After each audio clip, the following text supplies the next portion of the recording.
నమస్తే. Welcome to our channel. నేను మీ అనిల్. మనతోని సుప్రీంకోర్టు న్యాయవాది నేరెళ్ళ మల్యాద్రి గారైతే ఉన్నారు. చాలా విషయాలైతే తెలుసుకుందాం. సార్, గత 3 రోజులుగా మనం చూస్తా ఉన్నాం. ఆర్‌జీవీ గురించి హల్చలైపోతా ఉంది. అరెస్ట్ అంటా ఉన్నారు. అండర్ కవర్ అంటుండు. ఏదో ఎళ్ళిపోయిండు, పారిపోయిండు అని అంటున్నారు. నిన్న వీడియో బయటొచ్చింది. అసలు ఎలా చూడొచ్చు ఆర్‌జీవీ కేస్‌ని మనం? ఈరోజు పార్లమెంట్లో కూడా నమస్కారం అండి.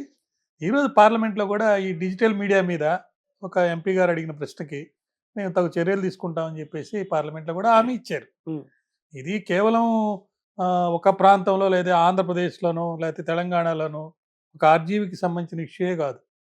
Freedom of right to speech and expression. Right to freedom of speech and expression article 19, హ్మ్. 20, 21, 22లో ఒక వ్యక్తి తను చెప్పదలుచుకుంది తన భావాలు వ్యక్తీకరించుకునేదానికి స్వాతంత్రం ఉంది. అయితే రైట్ టు స్పీచ్ లేదండి. హ్మ్. మాట్లాడే హక్కు కాదు, మాట్లాడే స్వాతంత్రం ఉండే హక్కు ఉంది. ఓకే. సో దాని మీద రీజనబుల్ రిస్ట్రిక్షన్స్ అనేది జనరల్గా పెడుతుంటారు. ఇప్పుడు ఇన్ని సంవత్సరాలు ఒక పవన్ కళ్యాణ్ గారు వాళ్ళ పిల్లల మీద కూడా మాట్లాడింది వల్ల మాట్లాడిన దాని వల్ల పిల్లలు బయటికి రాలేకపోయారని అన్న తర్వాత నుంచే హ్మ్. ఈ డిజిటల్ మీడియాలో మాట్లాడిన వాళ్ళపై చర్యలు తీసుకోవడం అనేది స్టార్ట్ అయింది. ఇక్కడ ఆర్‌జీవీ గారి గురించి ఏదో ఆ సినిమా తీశారు, ఆ సినిమా సందర్భంగా వచ్చిన విషయం కాదండి. హ్మ్. సినిమాతో పాటు ఆయన ఎక్స్‌లో కూడా ఒక మాట మాట్లాడాడు. కొన్ని చెప్పారనమాట. ఈ మధ్య లేటెస్ట్‌గా ఆయన మీద కడపలో కూడా ఒక కేసు, వారి మీద, శ్రీరెడ్డి గారి మీద, మళ్ళా పోసాని మురళీ కృష్ణ మీద, రామ్ గోపాల్ వర్మ మీద వీళ్ళందరి మీద కూడా కడప 1 టౌన్ పోలీస్ స్టేషన్‌లో ఒక ఫిర్యాదు నమోదైంది. చంద్రబాబు, పవన్, లోకేష్‌లపై హ్మ్. వీళ్ళు ఏ విధంగా మాట్లాడారు, హ్మ్. అసభ్యంగా మాట్లాడారు. ఆ అసభ్యకరాల పోస్టులు ఎవరైతే పెట్టారో వాళ్ళని గుర్తించి వాళ్ళ మీద చర్యలు తీసుకొని వాళ్ళని శిక్షించండి అని చెప్పి కేసు కూడా పెట్టారు. హ్మ్. ఇప్పుడైతే అక్కడ ఒంగోలులో పెట్టిన కేసుకు సంబంధించి అది కూడా ఈ సినిమాలో ఆయన చెప్పిన విషయాలు ప్లస్ ఎక్స్‌లో ఆయన ఏదైతే పోస్ట్ చేశారో హ్మ్. వాటికి సంబంధించి ఈ ప్రకాశం జిల్లా మద్దిపాడు మండలం టీడీపీ నేత రామలింగయ్య అనే ఆయన ఇచ్చిన కంప్లైంట్లో పోలీసులు విచారణ అనేది మొదలుపెట్టారు. అవును. 41A నోటీస్ ఇవ్వడం జరిగింది. హైకోర్టులో చుక్కెదురైంది. తర్వాత ఇక్కడికి రావడం జరిగింది. ఇవన్నీ విషయాలు తెలిసిందే. ఈరోజు హైకోర్టులో ఇట్లా నన్ను అరెస్ట్ చేయడానికి ప్రయత్నం చేస్తున్నా, నాకు బెయిల్ ఇవ్వమని చెప్పి అడుగుతున్నారు. మరి వాళ్ళ వకీల్ గారు ఇచ్చిన ఒక ఇంటర్వ్యూ చూసినప్పుడు మనకు అర్థమయ్యేది ఏంటంటే, నేను డిజిటల్ మీడియాలో వచ్చి అటెండ్ అయ్యి ఆన్సర్ ఇస్తానని చెప్పి ఆయన చెప్పడం జరిగింది. హ్మ్. మరి డిజిటల్ మీడియాకి ఒప్పుకోవడం లేదు కదా!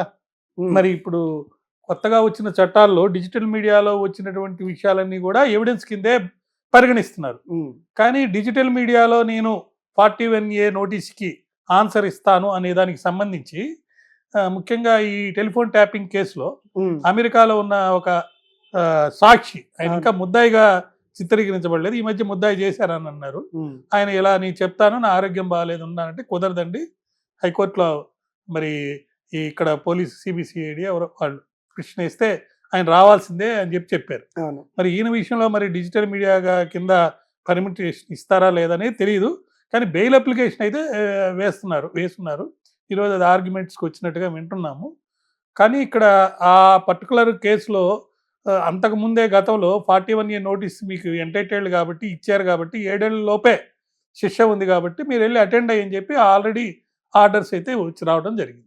ఇంకోటి, మీరే తన న్యాయవాది అయితే ఈ కేస్‌ని ఎలా డీల్ చేస్తారు? ఎందుకంటే వాళ్ళ న్యాయవాది కొంత మీడియా ముఖంగా వచ్చి మాట్లాడుతున్న దాఖలాలు కనబడతా ఉన్నాయి. వర్చువల్‌గా మీరు ఇందాకన్నట్టు వర్చువల్‌గా హాజరైతాను. మీకు కావాల్సింది సమాధానమే గదా! తను సినిమాలో ఉన్నాడు, సినిమా ప్రొడ్యూసర్ చేస్తా ఉన్నాడు, ప్రాజెక్ట్‌లో ఉన్నాడు. ఎట్లైనా మీకు ఆన్సర్ కావాలి కదా! వర్చువల్‌గా ఇస్తాడని చెప్తా ఉన్నారు.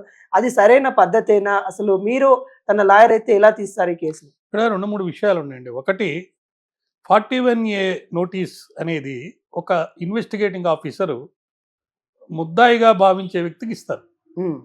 కాబట్టి ఈయన ఆ కేసులో ముద్దాయి. ముద్దాయి. దాంట్లో ఏం చెప్తారు? ఇట్లాంటి అలిగేషన్స్ మీ మీద వచ్చినియి.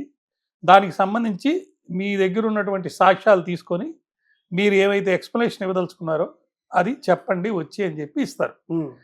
జనరల్‌గా 41A నోటీస్ ఇస్తున్నారు అనంటే అరెస్ట్ చేయరనేది ఒక భావన. బావుంది. ఓకే. ఎందుకంటే బిలో 7 ఇయర్స్ అయినప్పుడు ఇన్వెస్టిగేటింగ్ ఆఫీసర్‌కే బెయిల్ ఇచ్చే అధికారం ఉంది. హ్మ్.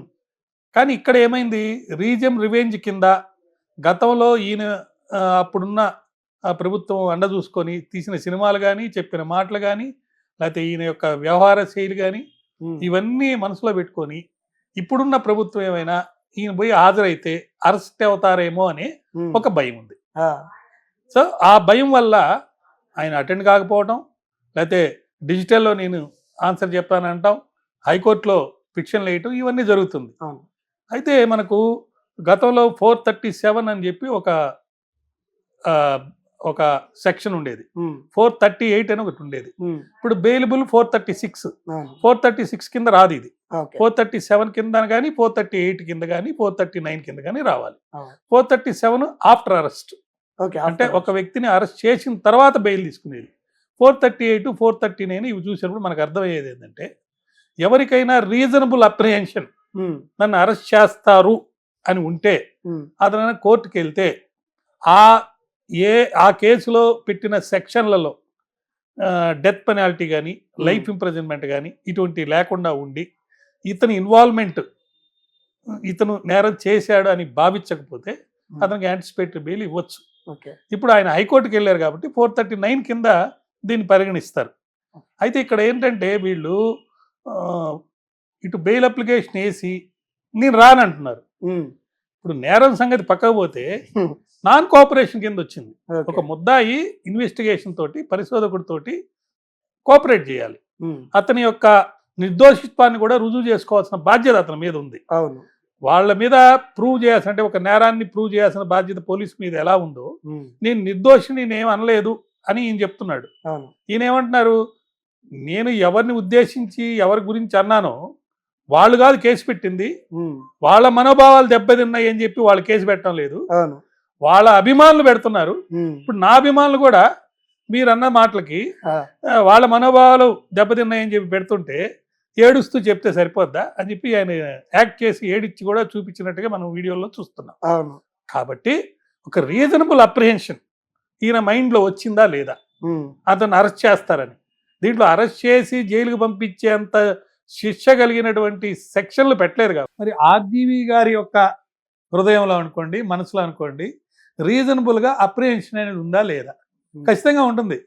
ఎందుకంటే గతంలో జరిగినటువంటి చరిత్ర, ఈ రాజకీయాలకు సంబంధించి, డిజిటల్ మీడియాలో చేసిన వార్తలకు సంబంధించి అరెస్టులు కానీ, లేకపోతే ఇప్పుడు కూటమి ప్రభుత్వం వచ్చిన తర్వాత చేసే అరెస్టులు కానీ మనం చూస్తే వైసీపీ, దానికి మద్దతుదారులు, దానికి సంబంధించిన రాజకీయ నాయకులు, దానికి సంబంధించిన సినిమా కళాకారులు, సినిమా దర్శకులు, వీళ్ళందరి మైండ్లో ఈ నూతన ప్రభుత్వం లేదా కూటమి ప్రభుత్వము కక్షగట్టి రీజన్ రివెంజ్ కింద అరెస్ట్ చేసేదానికి చర్యలు చేపట్టింది అని చెప్పి వాళ్ళ మనసులో, హృదయాల్లో ఉంది.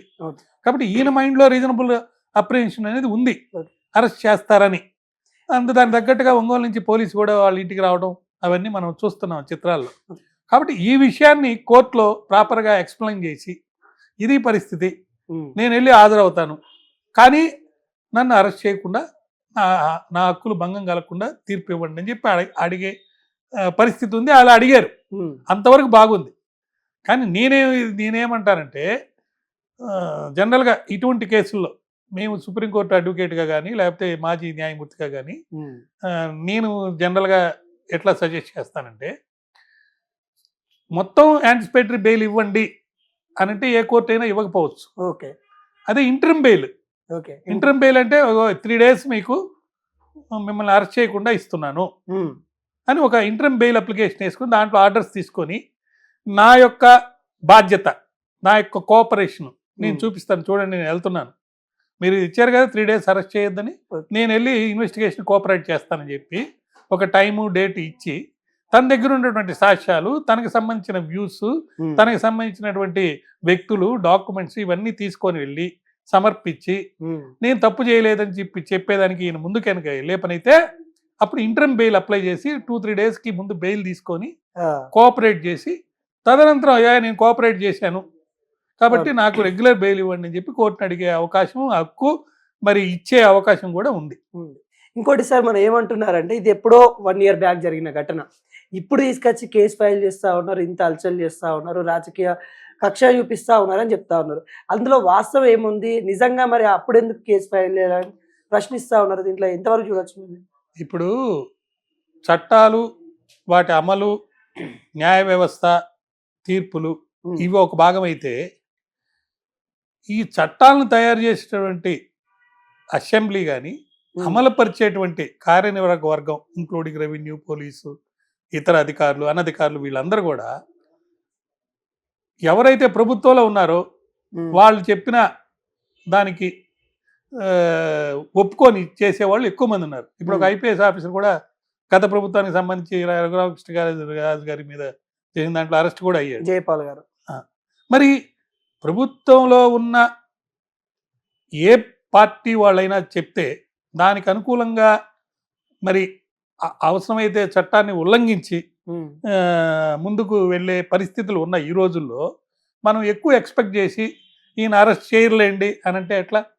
చట్ట పరిధిలో ఈయన ఇచ్చినటువంటి ఎక్స్ప్లెనేషన్ వాళ్ళకి యాక్సెప్టెన్స్ కనుక అయితే ఈయన్ని బాబు మీరు పలానా తారీఖు రండి అనొచ్చు, అప్పుడు చట్ట ప్రకారం జరిగినట్టుగా ఉంటుంది. సరే, ఈయన ఇచ్చిన ఎక్స్ప్లెనేషన్ సరిగా లేదనుకోండి, ఈయన ఎలా మాట్లాడతారో అందరికీ తెలిసిన విషయమే. ఈయన దగ్గర ఏం సాక్ష్యాలు ఉన్నాయి, ఏం సాక్ష్యాలు లేవు అనేది మనకి తెలియదు.